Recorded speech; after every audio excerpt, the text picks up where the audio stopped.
Chemical equations.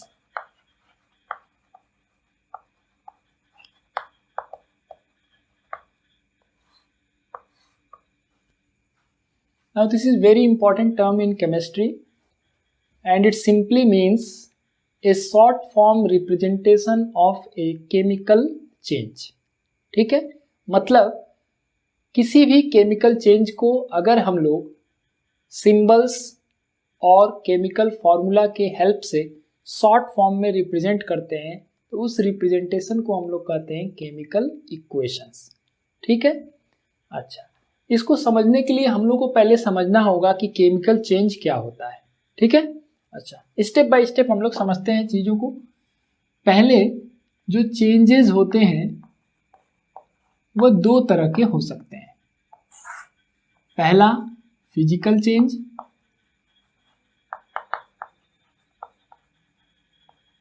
Physical change को हम लोग टेम्पररी चेंज भी कहते हैं।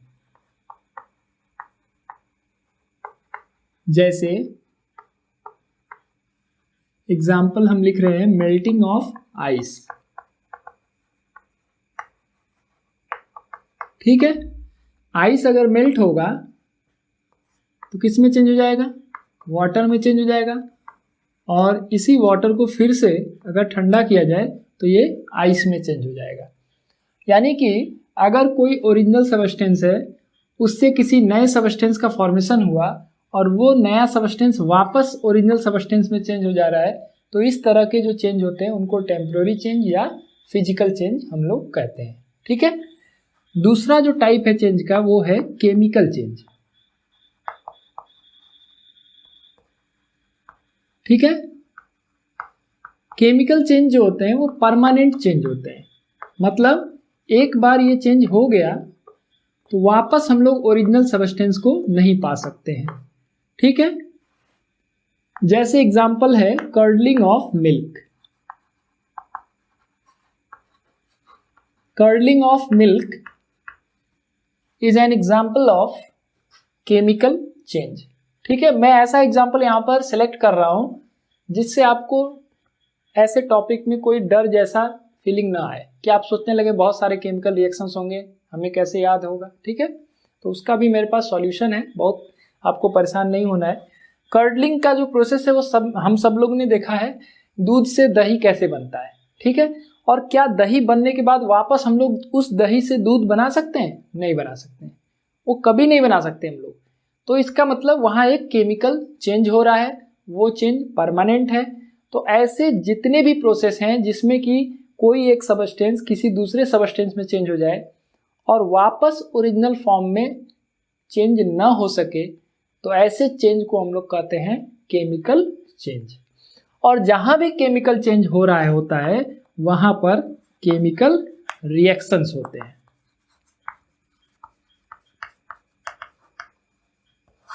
यानी chemical change occurs due to chemical reactions. यानी केमिकल रिएक्शन क्या हुआ? एक प्रोसेस है, ठीक है, जिससे केमिकल चेंज होता है। यानी chemical change occurs due to chemical reactions. ठीक है, या हम कहें chemical reactions are the process by which chemical change takes place.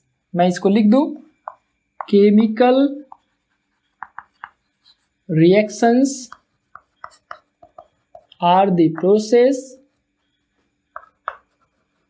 चौक नहीं चल रहा है, are the process by which chemical change takes place। यानी जहां भी केमिकल चेंज हो रहा है वहां पर केमिकल रिएक्शन हो रहा है। ठीक है, अच्छा, पहला क्वेश्चन है हमारा, how can we detect a chemical reaction. कहीं पर केमिकल रिएक्शन हो रहा है ये हम लोग को कैसे पता चलेगा?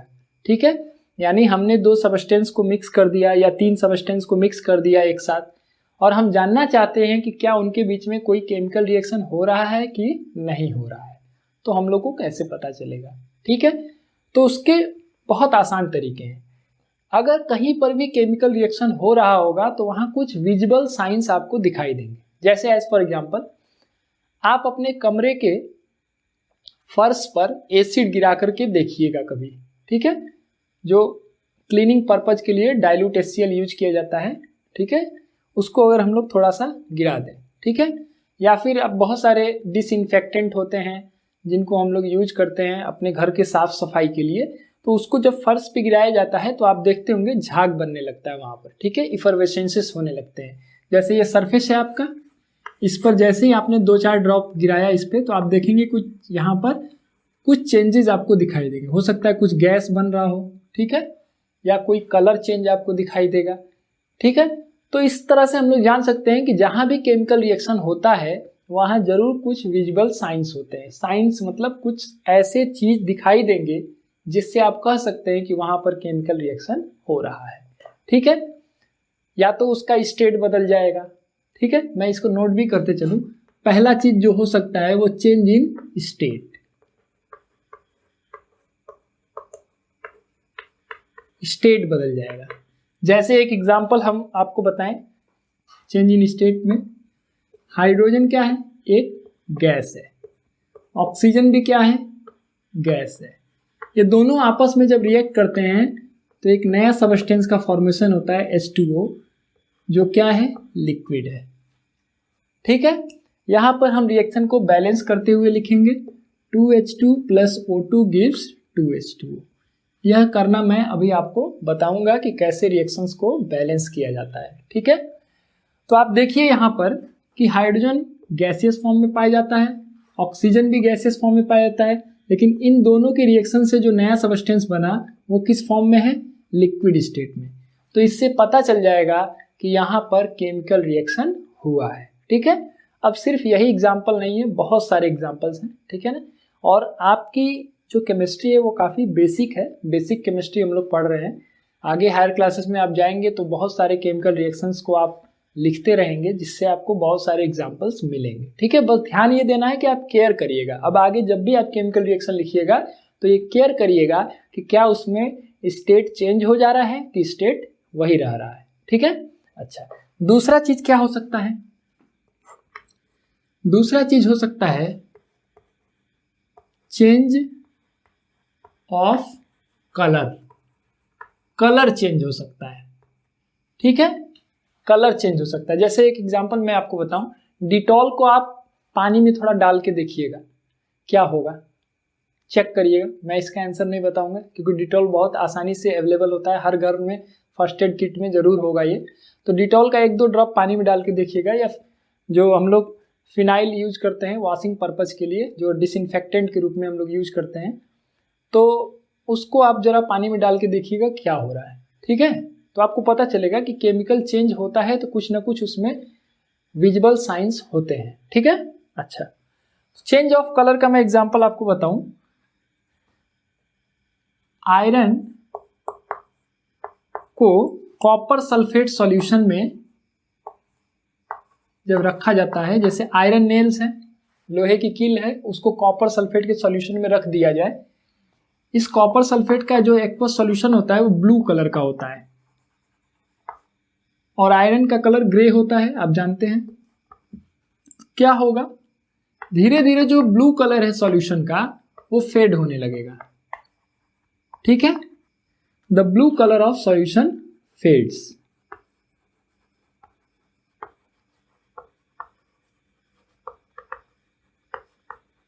Blue colour of solution fades. तो धीरे धीरे जो ब्लू कलर उसका फेड हो रहा है, उसका रीजन क्या होता है कि ये आयरन कॉपर सल्फेट के साथ रिएक्शन करता है। ये कॉपर सल्फेट एक्वस फेज में जब वाटर में डिजोल्व रहता है तो इसका ओरिजिनल कलर होता है ब्लू। ठीक है, लेकिन आयरन के साथ ये रिएक्शन करता है तो आयरन इसको डिस्प्लेस करते रहता है, जिससे FeSO4 बनता है और कॉपर अलग हो जाता है। ये FeSO4 का जो सॉल्यूशन होता है वो कलरलेस होता है। इस वजह से धीरे धीरे जो डार्क ब्लू कलर था सॉल्यूशन का वो फेड होने लगता है, वो लाइट ब्लू में चेंज होने लगता है। तो अगर कलर चेंज हो रहा है तो इससे हम लोग को पता चल जाएगा कि जरूर वहां पर कोई केमिकल रिएक्शन हो रहा है। ठीक है, जैसे चाय हम लोग बनते हुए देखे हैं घरों में अपने, क्या होता है, जैसे ही आप मिल्क में टी पाउडर ऐड करते हैं तो क्या होता है, उसका व्हाइट कलर जो है मिल्क का वो चेंज हो जाता है ब्राउन कलर में। तो कलर चेंज हुआ, इसका मतलब वहां पर कोई केमिकल रिएक्शन हुआ जिसकी वजह से कलर में चेंजिंग आई। ठीक है, अच्छा, तो दो चीज हमने बताया आपको अभी, दो तरह से हम लोग केमिकल रिएक्शन को डिटेक्ट कर सकते हैं, change in state, change of colour. तीसरा आपका है इवोल्यूशन ऑफ गैस। ये बहुत ही कॉमन है, अगर कोई दो या दो से ज्यादा सब्सटेंस को मिलाने से कोई गैस रिलीज हो रहा है, कोई गैस का फॉर्मेशन हो रहा है, तो इसका मतलब वहां कोई केमिकल रिएक्शन हो रहा है। जैसे जिंक है, जिंक सॉलिड स्टेट में है और इसको डाइल्यूट H2SO4 सल्फ्यूरिक एसिड, ऐसे हमने यहां डाइल्यूट सल्फ्यूरिक एसिड ले लिया और इसमें जिंक के ग्रेन्यूल्स ऐड किए, तो क्या होगा, जिंक सल्फ्यूरिक एसिड के साथ रिएक्शन करके ZnSO4 बना लेगा प्लस हाइड्रोजन गैस रिलीज होगा। तो यहां पर एक्वस सॉल्यूशन है, ये सॉलिड का फॉर्मेशन होगा और यहां पर गैस का फॉर्मेशन होगा। तो अगर किसी प्रोसेस में गैस का फॉर्मेशन हो रहा है, वहां पर गैस बनेगा, तो गैस जाहिर सी बात है हल्के होते हैं, इसीलिए ऊपर की तरफ जाएंगे, यानी evolution of gas. So if there is evolution of gas then the change is chemical change and it occurs due to chemical reaction.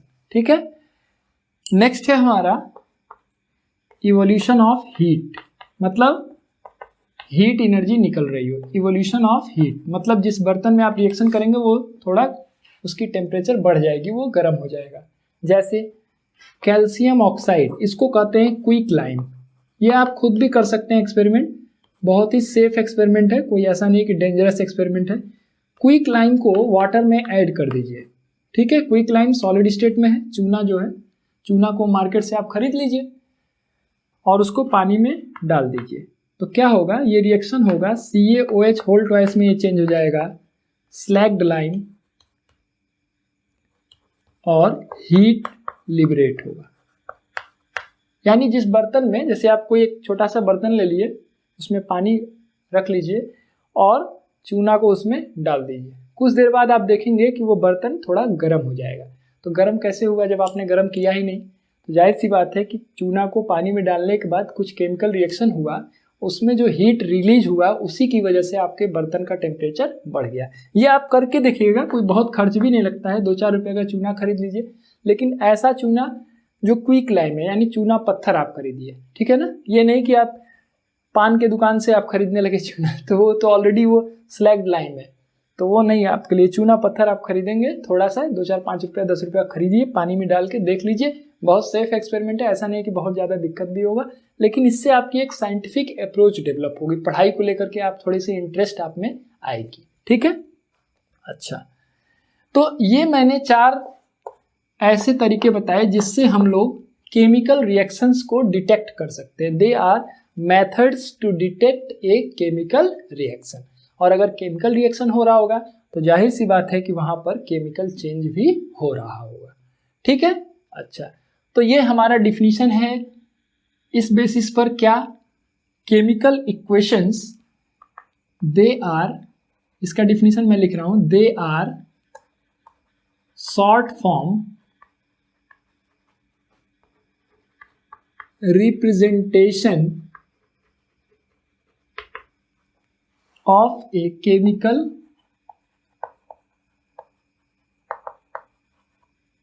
Change. ठीक है, यहां जितना भी चीज मैंने लिखा है ये केमिकल इक्वेशन है, ये भी केमिकल इक्वेशन है, ये भी केमिकल इक्वेशन है, ये भी केमिकल इक्वेशन है। ठीक है, तो केमिकल इक्वेशन क्या है, किसी भी केमिकल चेंज का जो शॉर्ट फॉर्म रिप्रेजेंटेशन है उसी को हम लोग कहते हैं केमिकल इक्वेशन। ठीक है, एग्जाम में तो डायरेक्ट क्वेश्चन पूछ जाते हैं, what do you mean by chemical equation, how can you detect a chemical reaction, कैसे आप डिटेक्ट कर सकते हैं, ये 4 तरीका है उसमें। ठीक है, एग्जाम्पल्स के साथ आप बताइएगा। दूसरी चीज, ये रिएक्शंस तो मैंने लिख दिया है, हो सकता है आप इसको जो है मेमोराइज कर ले लिख के, तो वो काफी परमानेंट काम नहीं हुआ। ठीक है, केमिकल इक्वेशंस को लिखने के लिए आपको कुछ बेसिक चीज की क्लियर इंफॉर्मेशन होनी चाहिए। सिंबल्स ये आपको पता होना चाहिए। दूसरा, वैलेंसी कैसे निकाला जाता है ये आपको क्लियर होना चाहिए। तीसरा, केमिकल फॉर्मूला ये आपको सही सही लिखने आना चाहिए। अगर केमिकल फॉर्मूला आपको लिखने नहीं आता है तो आप केमिकल इक्वेशन कभी भी अच्छे से नहीं लिख सकते। वैसे तो देखिए सिंबल्स, वैलेंसी, केमिकल फॉर्मूला ये क्लास 8 से बच्चे पढ़ते हैं, ठीक है। क्लास 8 से बच्चे सिंबल्स, वैलेंसी, केमिकल फॉर्मूला ये सब चीज पढ़ते हैं, लेकिन ज्यादातर बच्चों का ये कॉन्सेप्ट क्लियर नहीं होता है और कॉन्सेप्ट क्लियर ना होने की वजह से उनको रिएक्शन डिफिकल्ट लगता है, रिएक्शन को वो समझ ही नहीं पाते हैं तो वो रटने का काम करते हैं। जैसे बेरियम क्लोराइड है तो उनको यही क्लियर नहीं होता है कि बेरियम क्लोराइड का क्या फॉर्मूला होगा, BaCl होगा कि BaCl2 होगा। अब जिसको ये सब क्लियर है, सिंबल बेरियम का Ba होता है, क्लोरीन का Cl होता है। वैलेंसी तो बेरियम का वैलेंसी क्या है, 2+ है और Cl की वैलेंसी 1- है। Chemical formula criss cross method से बनाई जाती है, 1 इधर 2 आ गया तो फॉर्मूला क्या होगा, BaCl2 होगा। ये फॉर्मूला नहीं होगा, ठीक है। आमतौर पे मैंने ऐसा पाया कि बच्चे केमिकल रिएक्शन लिखते हैं तो अपने मन का यहाँ पर कुछ भी लिखना शुरू कर देते हैं। ऐसा नहीं है, उसका सही केमिकल फॉर्मूला जब आप लिखेंगे तभी सही केमिकल इक्वेशन आप लिख सकते हैं। तो इसके लिए सिंबल्स, वैलेंसी, केमिकल फॉर्मूला ये तीनों चीज का कॉन्सेप्ट आपको बहुत अच्छे से पता होना चाहिए और इसी को हम लोग कहते हैं लैंग्वेज ऑफ केमिस्ट्री। यही हमारा है लैंग्वेज ऑफ केमिस्ट्री, ठीक है। अगर यही नहीं समझ में आया तो कुछ भी नहीं समझ में आएगा केमिस्ट्री में, जो कि ज्यादातर बच्चों की प्रॉब्लम है कि बच्चे जो है रिएक्शंस याद करते हैं। जैसे यहाँ पर हम लोग केमिकल इक्वेशन का डिस्कशन कर रहे हैं, इसके बाद केमिकल रिएक्शंस है, टाइप्स ऑफ केमिकल रिएक्शंस है, ठीक है। ये सारे टॉपिक जो हैं सब में हम लोग क्या है, सिंबल्स का यूज करेंगे, केमिकल फॉर्मूला का यूज करेंगे, तभी ना हम लोग केमिकल इक्वेशन लिखेंगे और उसके बाद बैलेंस करना सीखेंगे। लेकिन अगर यही स्टेप आपको क्लियर नहीं है, आपको वैलेंसी नहीं याद है, आपके सामने कह दिया गया कि क्लोरेट आयन का फॉर्मूला क्या होगा, क्लोरेट, तो आपको अगर पता है तो आप तुरंत बता देंगे ClO3 क्लोरेट आयन का फॉर्मूला हो गया और इसकी वैलेंसी होती है 1-, ठीक है। तो आपके लिए नहीं दिक्कत है। पोटेशियम क्लोरेट लिखना होगा तो पोटेशियम की वैलेंसी 1 यूनिट पॉजिटिव है, क्रिस क्रॉस से इसका फॉर्मूला क्या आ जाएगा, KClO3। तो आपको कभी दिक्कत नहीं होगी केमिकल रिएक्शन को समझने में और लिखने में, ठीक है। लेकिन जब हम लोग लैंग्वेज ऑफ केमिस्ट्री को नहीं समझते हैं, यानी सिंबल्स, वैलेंसी, केमिकल फॉर्मूला ये सब बातें अगर हम लोग नहीं समझ रहे हैं तो कोई भी स्टूडेंट इन सब चीज़ों को बिना समझे हुए केमिकल इक्वेशन को नहीं समझ सकता। वैसे ये टॉपिक देखिए बहुत छोटा है, अगर मैं इसको एक्सप्लेन करूँ तो 10 मिनट में बता सकता हूँ कि what is chemical equation, how can we detect a chemical reaction, ठीक है। उसका balancing of chemical reaction 10 minute में ये सब चीज़ बता देंगे। लेकिन कुछ पार्टिकुलर एग्जांपल्स रटने से हमारा काम तो चलेगा नहीं, हमें हर तरह के केमिकल रिएक्शन को लिखने आना चाहिए, हर तरह के केमिकल रिएक्शन को बैलेंस करने आना चाहिए। इसके लिए जरूरी है कि ये सारे टॉपिक हमको क्लियर हो, जिसके लिए मैंने सेपरेट क्लास भी बनाया है लैंग्वेज ऑफ केमिस्ट्री पर, सिंबल्स, वैलेंसी, केमिकल फॉर्मूला, ठीक है। लेकिन मेरे क्लास बनाने के साथ साथ आपको पढ़ना भी तो पड़ेगा। मेरे क्लास से केवल नहीं ना हो जाएगा कि मैंने क्लास बना दिया, उसको आपको पढ़ना भी है कि लैंग्वेज ऑफ केमिस्ट्री को आप बहुत अच्छे से समझ लें। सिंबल्स कैसे लिखा जाता है, वैलेंसी कैसे लिखा जाता है, केमिकल फॉर्मूला कैसे बनाया जाएगा, क्रिस क्रॉस मेथड से कैसे फॉर्मूला बनाते हैं हम लोग, ठीक है। यह आप सीख जाएंगे तो केमिकल रिएक्शंस के टॉपिक को आप बहुत आसानी से समझ सकते हैं, ठीक है ना।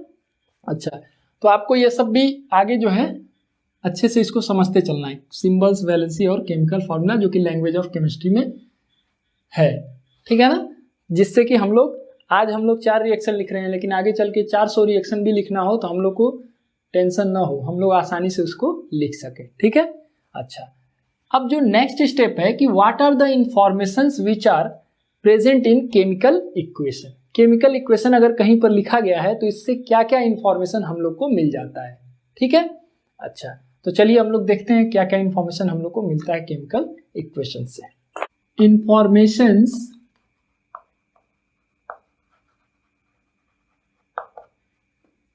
गिवन by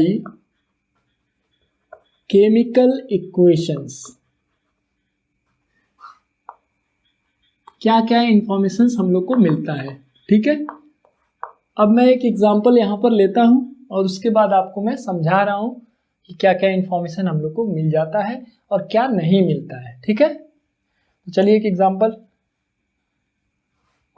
ये बहुत फेमस रिएक्शन है, N2 प्लस 3H2, ये बैलेंस फॉर्म में मैं लिख रहा हूँ,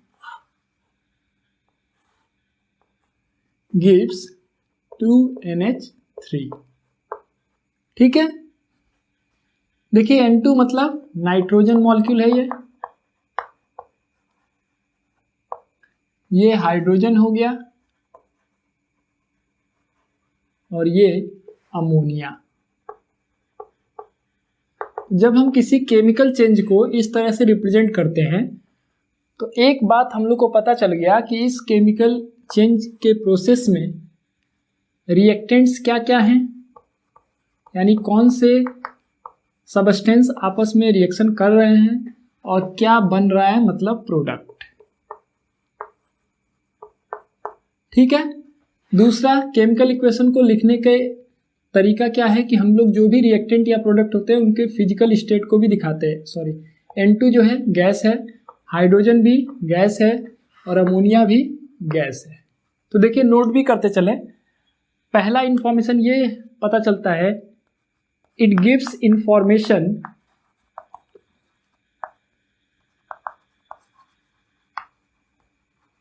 about the reactants and products of a chemical reaction। किसी केमिकल रिएक्शन में रिएक्टेंट्स क्या क्या हैं और फाइनल प्रोडक्ट क्या बन रहा है। दूसरा, state of reactants and products, क्या स्टेट है, फिजिकल स्टेट उसका सॉलिड है कि लिक्विड है कि गैस है। तीसरा information, direction of reaction, direction of reaction मतलब इरिवर्सिबल है या रिवर्सिबल है।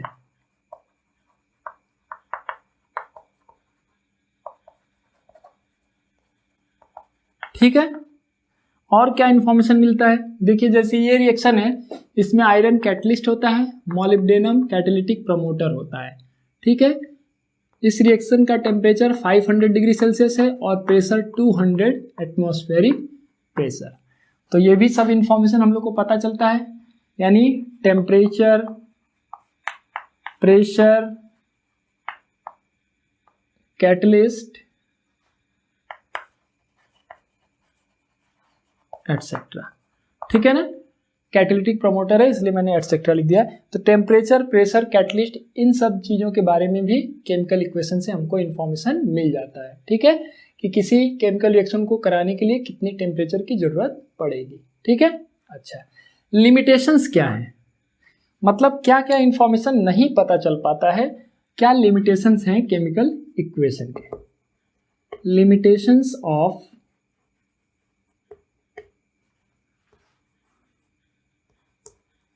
chemical equations, what are the limitations of chemical equation, क्या क्या इंफॉर्मेशन नहीं पता चल पाता है। ठीक है, तो पहला लिमिटेशन देखिए, रेट ऑफ रिएक्शन, या आप इसी कह सकते हैं और स्पीड। जैसे आप जानना चाहते हैं ये रिएक्शन कितने देर में होगा, क्या उसकी स्पीड है। ठीक है, कितने सेकंड में कितना अमाउंट नाइट्रोजन और हाइड्रोजन का अमोनिया में चेंज हो जाएगा, रेट ऑफ रिएक्शन। इसके बारे में केमिकल इक्वेशन में कोई इंफॉर्मेशन नहीं है। दूसरा, completion of reaction. Completion of reaction का मतलब क्या हुआ, अभी जिस सिचुएशन में रिएक्शन लिखा गया है कितना % कंप्लीट हुआ है। जैसे अगर आप चाय बनाएंगे तो तो चाय बनना एक प्रोसेस है, उसमें कुछ समय लगेगा, ठीक है ना। लेकिन उसके कंपोनेंट्स को अगर हम लोग केमिकल इक्वेशन के फॉर्म में लिखें तो क्या हम उसमें बता सकते हैं कि कितना देर में चाय बन जाएगा? नहीं बता सकते हैं। वैसे ही यहाँ पर जो केमिकल इक्वेशन लिखा गया है इसमें ये इंफॉर्मेशन नहीं है कि ये कितना % कंप्लीट हुआ है, मतलब कितना रिएक्टेंट प्रोडक्ट में चेंज हो पाया है, ठीक है। तो कंप्लीशन के बारे में कोई इंफॉर्मेशन इसमें नहीं है। साउंड, अगर किसी केमिकल रिएक्शन में कोई साउंड प्रोड्यूस होता है, जैसे हमारे यहाँ दीपावली की जो त्यौहार है उसमें क्रैकर्स छोड़ने की परंपरा थी, पहले थी, अब तो हम लोग पॉल्यूशन का जो इश्यू है इसकी वजह से हम लोग ये चीज़ प्रिवेंट कर रहे हैं, है ना। लेकिन ऐसे बहुत सारे प्रोसेस हैं जैसे जहाँ पर कि कोई चीज़ ऐड किया जाता है, जैसे 2 रिएक्टेंट को आपस में मिलाया गया तो हो सकता है साउंड प्रोड्यूस हो रहा हो, ठीक है। लेकिन केमिकल इक्वेशन में हम लोग कहीं पर भी साउंड को मेंशन नहीं करते हैं, ठीक है। अच्छा, लाइट, अब कुछ रिएक्शंस में हम लोग लाइट को HNu के फॉर्म में रिप्रेजेंट करते हैं। जैसे आपको फोटोसिंथेसिस का रिएक्शन याद होगा, 6CO2 plus 12H2O in presence of chlorophyll and sunlight C6H12O6 plus 6H2 plus 6O2। ये जो रिएक्शन है हमारा, ये फोटोसिंथेसिस का रिएक्शन है जहां पर लाइट एनर्जी को इंडिकेट किया गया है। लेकिन रिएक्शन में लाइट प्रोड्यूस हो रहा है, अगर प्रोड्यूस हो रहा है तो उसकी फ्रीक्वेंसी क्या है, ठीक है, उसकी इंटेंसिटी कितनी है, ये सब बातें हमारे केमिकल इक्वेशन में इंडिकेट नहीं किया जाता है, ठीक है। और क्या, कॉन्सेंट्रेशन, कॉन्सेंट्रेशन मतलब कितना ग्राम पर लीटर लिया गया है, ठीक है, इसका कितना ग्राम यूज हुआ है, इसका कितना ग्राम यूज हुआ है, या ग्राम पर लीटर में हम लोग कह सकते हैं कंसंट्रेशन को। तो ग्राम पर लीटर अमाउंट कितना है ये नहीं पता है, या परसेंट के फॉर्म में ही हम लोग रिप्रेजेंट करें तो कितना % ये लेना है, कितना ये लेना है, ये सब इंफॉर्मेशन इसमें नहीं है। या हम कहें अमाउंट ऑफ द रिएक्टेंट और अमाउंट, ठीक है। ये सारे जो हैं लिमिटेशंस हैं, मतलब ऐसे इंफॉर्मेशन जो कि केमिकल इक्वेशन से हमको नहीं मिल पाते हैं। कोई भी केमिकल इक्वेशन हो तो उससे हम लोग, ये जो चीज़ यहाँ पर मेंशन किया गया है, ये इंफॉर्मेशन हमको केमिकल इक्वेशन से नहीं मिल पाता है, ठीक है। इसलिए ये सब हमारे मेरिट्स हो गए और ये क्या हो गए, डिमेरिट्स हो गए। यानी ये हमारा यूज हो गया, ये the informations which are available in chemical equation, और ये लिमिटेशन मतलब the information which are not available in chemical equations, ठीक है। Okay, balanced chemical equation.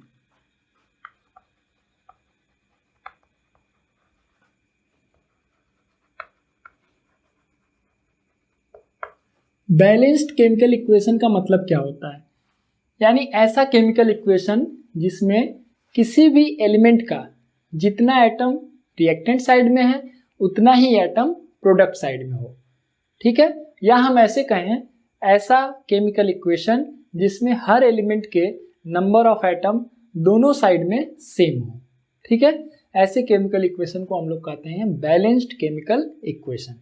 Define कर लेते हैं, a chemical equation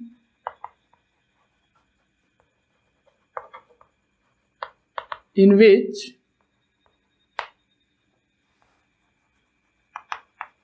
each element has same number of atoms on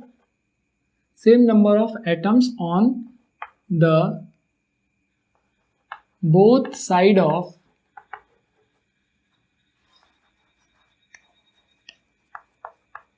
reaction / equation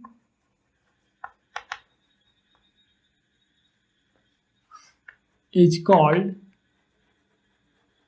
balanced chemical equations, ठीक है, balanced chemical equations, ठीक। जैसे as for example देखिए, H2 गैस है प्लस Cl2 ये भी गैस है और इससे बन रहा है HCl हाइड्रोजन क्लोराइड। इस रिएक्शन को जरा हम देखें कि ये बैलेंस्ड है कि नहीं है।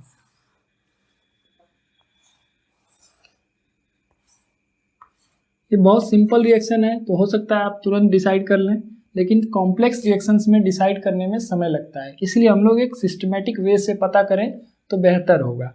यहाँ एलिमेंट लिखेंगे, ये रिएक्टेंट हो गया और ये प्रोडक्ट। तो हाइड्रोजन रिएक्टेंट साइड में कितना है 2, प्रोडक्ट साइड में सिर्फ 1। क्लोरीन रिएक्टेंट साइड में कितना है Cl2 होगा, सॉरी, क्योंकि क्लोरीन मॉलिक्यूल के फॉर्म में एग्जिस्ट करता है Cl2 के फॉर्म में, तो रिएक्टेंट साइड में 2 हो गया और प्रोडक्ट साइड में सिर्फ 1। तो आप देखिए दोनों ही एलिमेंट के नंबर ऑफ एटम डिफरेंट है दोनों साइड में। जैसे हाइड्रोजन रिएक्टेंट साइड में 2 एटम है इसके, प्रोडक्ट साइड में सिर्फ 1 है। क्लोरीन इसके भी रिएक्टेंट साइड में 2 एटम है, प्रोडक्ट साइड में सिर्फ 1 है।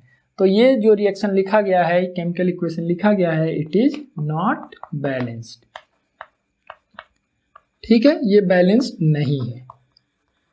कोई भी कॉम्प्लेक्स रिएक्शन भी लिखा हो तो इस तरह से आप अलग अलग एलिमेंट लिख लीजिए, काउंट करके रिएक्टेंट और प्रोडक्ट साइड में उनके एटम्स को देख लीजिए, जिससे आपको पता चल जाएगा कि वो बैलेंस्ड है कि नहीं है। अच्छा, इसको बैलेंस करते हैं। H2 plus Cl2 gives HCl। हम लोग इसको बैलेंस करने के लिए क्या प्रोसेस यूज करेंगे?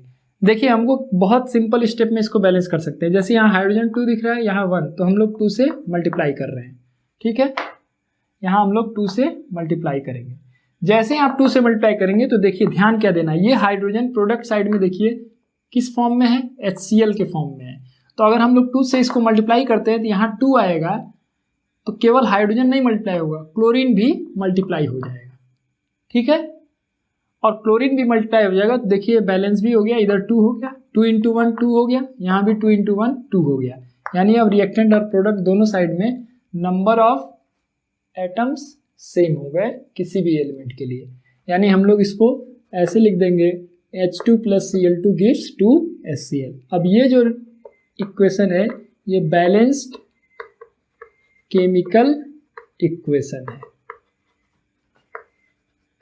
ठीक है, तो बैलेंस्ड केमिकल इक्वेशन का जो डिफिनीशन अभी मैंने लिखा वो उसमें भी मैंने यही बात की है कि कोई भी एलिमेंट का जितना एटम रिएक्टेंट साइड में होगा उतना ही एटम अगर प्रोडक्ट साइड में है, तो ऐसे केमिकल इक्वेशन को हम लोग कहते हैं बैलेंस्ड केमिकल इक्वेशन। ठीक है, अब यहाँ एक क्वेश्चन अराइज होता है कि आखिर बैलेंस करना क्यों जरूरी है? Why should we balance a chemical equation?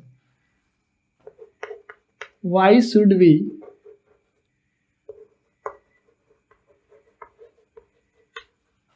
Balance a chemical equation? Why should we balance a chemical equation? आखिर केमिकल इक्वेशन को बैलेंस करना क्यों जरूरी है? ठीक है, तो every chemical equation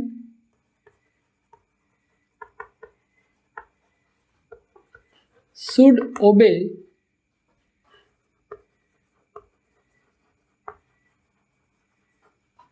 law of conservation of mass।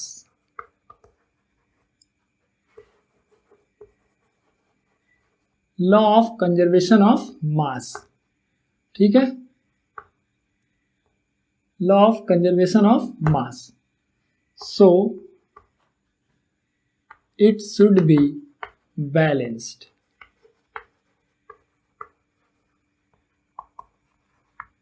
Law of conservation of mass क्या है? Antoine Lavoisier, who is also regarded as father of chemistry, उन्होंने एक लॉ दिया जिसको हम लोग कहते हैं law of conservation of mass. इसका स्टेटमेंट क्या है? स्टेटमेंट बहुत ही सिंपल है,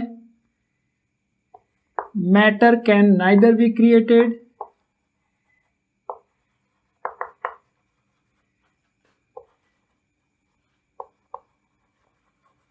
नॉर डिस्ट्रॉयड। मतलब न तो मास को क्रिएट कर सकते हैं न तो डिस्ट्रॉय कर सकते हैं।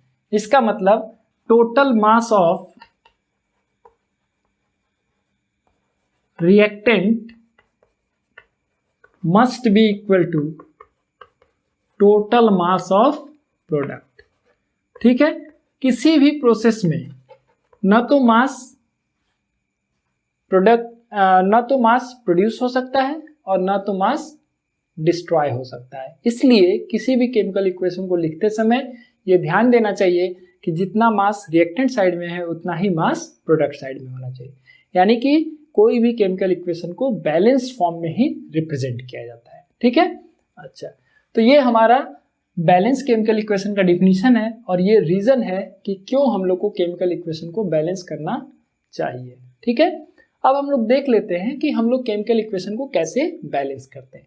हालांकि मैं अभी आपसे बताया था, फिर एक बार बता रहा हूं कि बैलेंसिंग ऑफ केमिकल इक्वेशन या किसी केमिकल इक्वेशन को लिखना ये तब तक परफेक्ट नहीं होगा जब तक आप symbols, valencies, chemical formula, radicals, ये सब कॉन्सेप्ट आपको अच्छे से समझ में नहीं आ जाता है। इसलिए मैं इस क्लास के साथ जो भी आपको प्रोवाइड कर रहा हूँ लैंग्वेज ऑफ केमिस्ट्री, यानी लैंग्वेज ऑफ केमिस्ट्री के जो टर्म्स मैं प्रोवाइड कर रहा हूँ उसको आप अच्छे से ध्यान दे करके पढ़िएगा, समझिएगा, तब जा करके फिर से इस टॉपिक को आप करेंगे तो आपको एक अच्छे कॉन्सेप्ट मिलेगा जिससे आप आसानी से ऐसे क्वेश्चंस को कर सकते हैं। ठीक है ना, तो यहाँ पर मैं मेथड तो बता रहा हूँ लेकिन वो सारे कॉन्सेप्ट जब आपको अच्छे से क्लियर हो जाएगा तभी आप इसको और अच्छे से समझ सकते हैं। इसीलिए आप उसको देख करके अच्छे से कॉन्सेप्ट को क्लियर कर लीजिएगा। ठीक है ना, जिससे जो भी बैलेंसिंग के क्वेश्चंस आए एग्जाम में तो बैलेंसिंग क्वेश्चन आएगा ही आएगा। ठीक है, अब वो ये नहीं देखेगा कि आपको केमिकल फॉर्मूला पता है कि नहीं पता है, वैलेंसी पता है कि नहीं पता है। ठीक है, आपने लोअर क्लासेस में पढ़े हैं कि नहीं पढ़े हैं। ठीक है, फिलहाल अभी की क्लास में आपने पढ़ा है कि नहीं पढ़ा है, उससे कोई लेना देना नहीं। लेकिन वही बच्चा बैलेंस कर सकता है केमिकल इक्वेशन को, सही केमिकल इक्वेशन लिख सकता है जिसको symbols, valency, radicals, chemical formula सब चीज क्लियर है। ठीक है, तो अब मैं चाहूंगा कि आप इस टॉपिक को जानने से पहले या क्वेश्चंस इसके करने से पहले उस टॉपिक को अच्छे से क्लियर कर लीजिएगा। ठीक है ना, तो चलिए बैलेंसिंग देखते हैं। तो यहाँ मैंने कुछ क्वेश्चंस लिए हैं बैलेंसिंग ऑफ केमिकल इक्वेशन से रिलेटेड, इसको हम लोग 1 by 1 बैलेंस करेंगे। ठीक है, यहाँ मैंने इजी और मीडियम एग्जाम्पल लिया है, आगे हम लोग हार्ड एग्जाम्पल्स पे प्रैक्टिस कर सकते हैं। ठीक है, तो चलिए पहला क्वेश्चन है Fe plus HCl gives FeCl2 plus H2। तो यहाँ 3 एलिमेंट है रिएक्शन में, Fe, H और Cl, यहाँ डिनोट कर दिया गया है।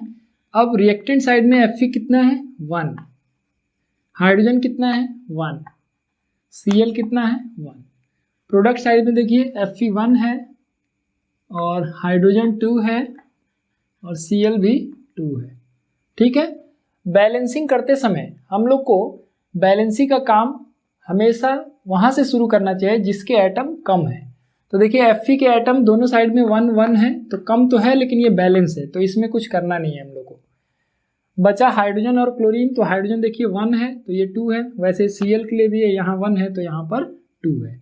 तो हम इन दोनों में से किसी से स्टार्ट कर सकते हैं बैलेंस करना। तो चलिए मैं हाइड्रोजन से स्टार्ट करता हूँ, इधर 2 है तो मैं यहाँ पर 2 से मल्टीप्लाई कर दूंगा। अब जैसे ही आप मल्टीप्लाई करते हैं तो आपको देखना चाहिए कि आपके रिएक्शन में इसका क्या इफेक्ट पड़ेगा। तो आप रिएक्टेंट साइड में हाइड्रोजन को 2 से मल्टीप्लाई कर रहे हैं, मतलब यहाँ आप 2 से मल्टीप्लाई कर रहे हैं। जैसे आप 2 से मल्टीप्लाई करेंगे तो ये Cl भी 2 से मल्टीप्लाई हो जाएगा। ठीक है, यानी आप पहले यहाँ मल्टीप्लाई किए लेकिन यहाँ मल्टीप्लाई किए तो इसका इफेक्ट ये रहा कि ये Cl को भी मल्टीप्लाई करेगा, इसलिए ये भी आपका 2 टाइम्स मल्टीप्लाई हो जाएगा। और देखिए रिएक्शन बैलेंस भी हो गया, यहाँ 1 1 है, यहाँ 2 2 हो जाएगा, यहाँ भी 2 2 हो जाएगा।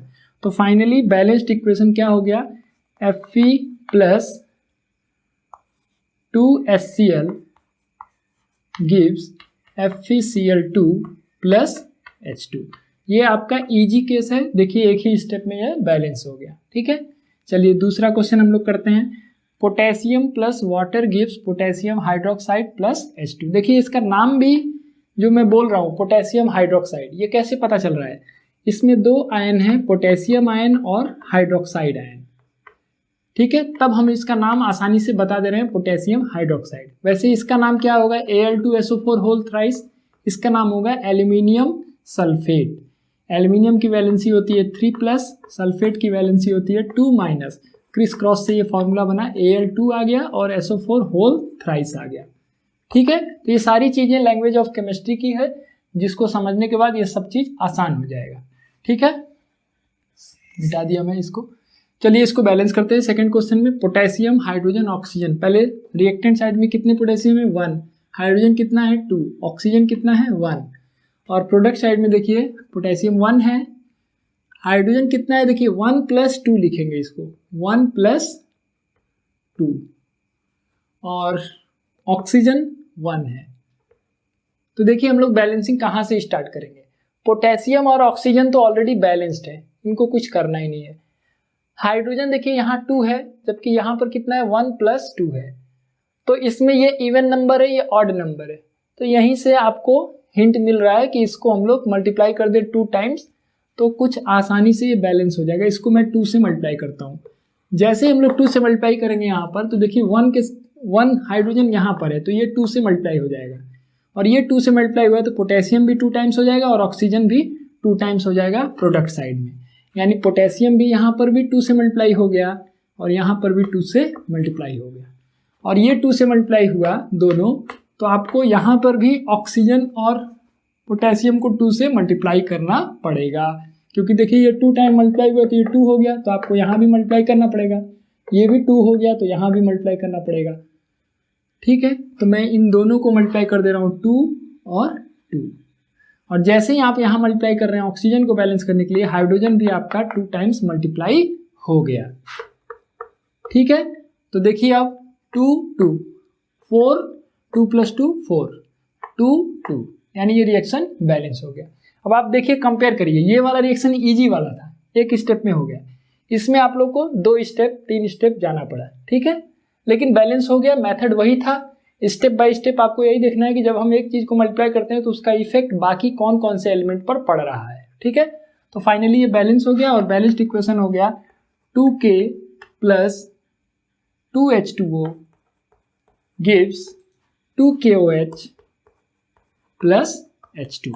ये आपका फाइनली बैलेंस्ड इक्वेशन आपको मिल गया। ठीक है, अच्छा अब तीसरा केस हम लोग देखते हैं। Al + H2SO4 gives Al2SO4 whole thrice + H2। Al देखिए रिएक्टेंट साइड में 1 है, हाइड्रोजन 2 है, सल्फर 1 है, ऑक्सीजन 4 है, और प्रोडक्ट साइड में देखिए Al कितना है 2, हाइड्रोजन देखिए यहाँ पर है 2, सल्फर तो देखिए यहाँ सल्फर 3 टाइम्स है, और ऑक्सीजन 4 3 जा 12। बैलेंसिंग कहाँ से स्टार्ट करेंगे, तो देखिए यहाँ पर आप देख सकते हैं हाइड्रोजन बैलेंस है, सल्फर 1 3 है और ऑक्सीजन 4 12 है। तो आप एल्यूमिनियम से स्टार्ट करिए, क्योंकि यहाँ पर कम नंबर दिख रहा है हमको, तो हम 2 से यहाँ मल्टीप्लाई कर देंगे। जैसे हम लोग रिएक्टेंट साइड में 2 से मल्टीप्लाई कर रहे हैं तो यहाँ 2 आ गया, लेकिन इसका कोई इफेक्ट किसी दूसरे एलिमेंट पर नहीं पड़ेगा क्योंकि एल्यूमिनियम अकेला है। ठीक है, एल्यूमिनियम आपका बैलेंस हो गया, हाइड्रोजन भी बैलेंस है। अब आप सल्फर और ऑक्सीजन को देखिए, सल्फर यहाँ 1 है, यहाँ 3 है, तो आप इसको 3 से मल्टीप्लाई करिए। तो 3 से जैसे ही मल्टीप्लाई करेंगे तो देखिए यहाँ पर 3 है, ठीक है, यहाँ 3 अगर आप मल्टीप्लाई करते हैं सल्फर को बैलेंस करने के लिए, सॉरी मैं यहाँ रिएक्टेंट साइड में मल्टीप्लाई हुआ है तो हमें यहाँ मल्टीप्लाई करना होगा, तो मैं यहाँ मल्टीप्लाई करता हूँ। तो जैसे ही मैं सल्फर को बैलेंस करने के लिए 3 से मल्टीप्लाई किया हूँ तो इसका इफेक्ट हाइड्रोजन पर भी गया है और ऑक्सीजन पर भी गया है, यानी हाइड्रोजन भी 3 टाइम मल्टीप्लाई हो जाएगा और ऑक्सीजन भी। तो हाइड्रोजन आपका 3 टाइम्स मल्टीप्लाई हो गया और ऑक्सीजन भी 3 टाइम्स मल्टीप्लाई हो गया। तो ठीक है, ऑक्सीजन तो बैलेंस हो गया इसकी वजह से, लेकिन हाइड्रोजन बढ़ गया, 2 3 जा 6 हो गया। तो इसको बैलेंस करने के लिए आपको प्रोडक्ट साइड में भी हाइड्रोजन को 3 से मल्टीप्लाई कर देना चाहिए, मतलब यहाँ पर आ जाएगा 3। ठीक है, तो आप देखिए प्रोडक्ट साइड में केवल आपको हाइड्रोजन में मल्टीप्लाई करना पड़ा है 3, और रिएक्टेंट साइड में एल्यूमिनियम में 2 से मल्टीप्लाई किए हैं और सल्फ्यूरिक एसिड में 3 से मल्टीप्लाई किए हैं। तो ये आपका बैलेंस्ड केमिकल इक्वेशन हो गया। क्या है, 2Al + 3H2SO4 gives Al2SO4 whole thrice + 3H2। ठीक है, तो इस तरह से ये केमिकल इक्वेशन बैलेंस हो गए। ठीक है, एग्जाम में कभी फिल इन द ब्लैंक्स बना के दे देता है, तो फिल इन द ब्लैंक्स बना देगा तो आपको फॉर्मूला बनाने आना चाहिए। जब तक आपको फॉर्मूला बनाने नहीं आएगा तब तक आप सही केमिकल इक्वेशन भी नहीं लिख सकते और उसको बैलेंस भी नहीं कर सकते। और ये समझ में आ गया तो फिर इस टॉपिक में कोई दम नहीं है, बहुत आसानी से आप इसको कंप्लीट कर लेंगे। इसीलिए मैं बार बार यही कह रहा हूँ कि आप वैलेंसी, केमिकल फार्मूला, सिंबल्स, इसकी नॉलेज अच्छे से कर लीजिए, तब इस टॉपिक को और बढ़िया से आप समझ सकेंगे। ठीक है ना? ओके।